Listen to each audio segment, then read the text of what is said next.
اللہ ایک ہے۔ یہ اس زمانے میں کہہ رہے تھے جب ہر جگہ بتوں کی پوجا تھی۔ مکہ میں خانہ کعبہ کے اندر بت رکھے گئے تھے، خانہ کعبہ کے اندر بت تھے، ان کے درمیان بلال حبشی اعلان کر رہے تھے، اے میرے عزیزو، ان کے ایمان کو ہم میں سے کون پہنچ سکتا ہے؟ آج ہم پر تھوڑی سی آفت بھی نہیں ٹوٹی کہ لوگ اپنا اسلام چھپانا شروع کر دیے۔ آج لوگ مصلحت کی بات کرنے لگ گئے۔ زمانہ ایسا ہے مولانا، اب تو سوچ سمجھ کے چلنا پڑتا ہے۔ میرے بھائی آپ کی بات کر رہے ہو، کیا بلال حبشی کا زمانہ اچھا تھا؟ وہ زمانہ کتنا خطرناک تھا، کیا وہ زمانہ آج ہے تمہارے ساتھ؟ لوگ آج ہم سے کہتے ہیں نہیں اب ویسا نہیں چلے گا، اب تھوڑا سا زمانہ بدل گیا۔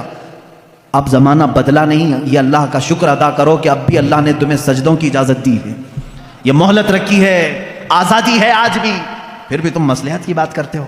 نہیں، سب کو راضی کرنے کے لیے اس بلال حبشی کو قیامت کے دن تمہیں منہ دکھانا ہوگا جو سارے بتوں کے بیچ میں کھڑے ہو کر کے کہتے تھے ربنا اللہ، ہمارا رب اللہ ہے، اللہ احد اللہ احد، اللہ ایک ہے، اللہ ایک ہے۔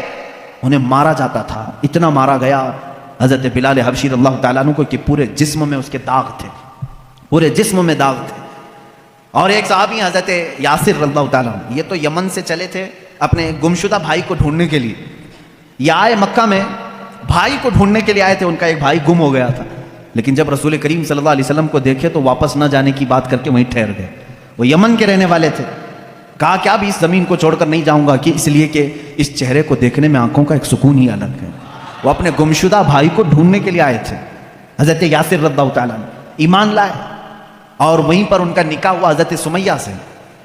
حضرت سمیہ ان کے نکاح میں آئی، ان دونوں کے نکاح کے بعد ان کے بیٹے پیدا ہوئے عمار رضی اللہ تعالیٰ عنہ۔ یہ پورا ایک خاندان، ایک فیملی کو بتا رہا ہوں میں، یاسر، سمیہ اور عمار، یہ تینوں ایک گھرانہ ایسا ہے، محبت رسول صلی اللہ علیہ وسلم میں ایک دن بھی ان کو چھوڑا نہیں گیا، ایک دن بھی نہیں چھوڑا گیا۔